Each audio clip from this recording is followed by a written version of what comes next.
ओशो की 21 महत्वपूर्ण बातों को एक बार जरूर ध्यान से सुने। मरने के बाद इंसानों की आत्मा भटकती है, मगर जानवर की क्यों नहीं भटकती? जबकि जानवरों का तो कोई मृत्यु भोज या कोई क्रियाक्रम भी नहीं होता।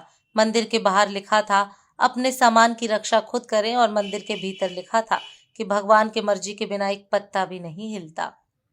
कथा सुनाने के 10 लाख फीस लेने वाला कहता है कि सब मोह माया छोड़कर ईश्वर में ध्यान लगाओ, लेकिन खुद का ध्यान 10 लाख पर टिका है। देवी देवता को घर में रखने के बाद भरोसा सिर्फ ताले पर किया जाता है।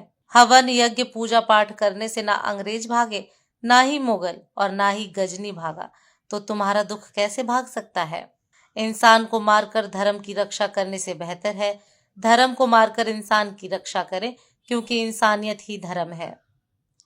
जो लोग कहते हैं कि सब कुछ पहले से ही तय है, कुछ भी नहीं बदला जा सकता, वह भी सड़क पार करते समय दोनों तरफ देखते हैं।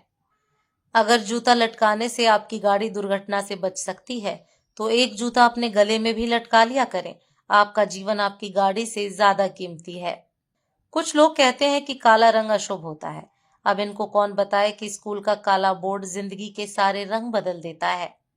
बाजार में से खरीदी हुई मूर्ति के सामने हाथ जोड़कर धन मांगते हो। अगर मूर्ति धन देती तो दुकानदार इसे बेचता ही क्यों? लोग कहते हैं कि ईश्वर इंसाफ करता है।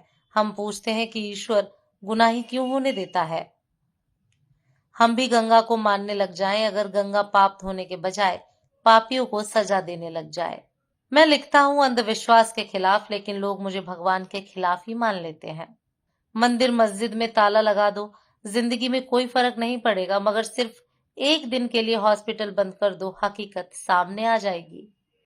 अगर उपवास ही करना है तो विचारों का करें। भूखे रहने से भगवान खुश होते तो आज गरीब सबसे ज्यादा सुखी होता।